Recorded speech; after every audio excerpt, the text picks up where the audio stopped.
এর জন্য আম্পায়ার কিনে নিলেন টিম ভারত।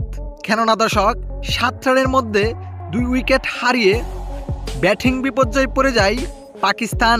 এতে ব্যাট করতে নেমেছিল ফখর জামান। ব্যাট করতে নেমেই যেন রীতিমতোই ভারতের দুর্নীতি করা শুরু, যেখানে ফখর জামান ব্যাট করতে নেমেই দুর্দান্ত একটি ডেলিভারি দেন হার্দিক পান্ডিয়া।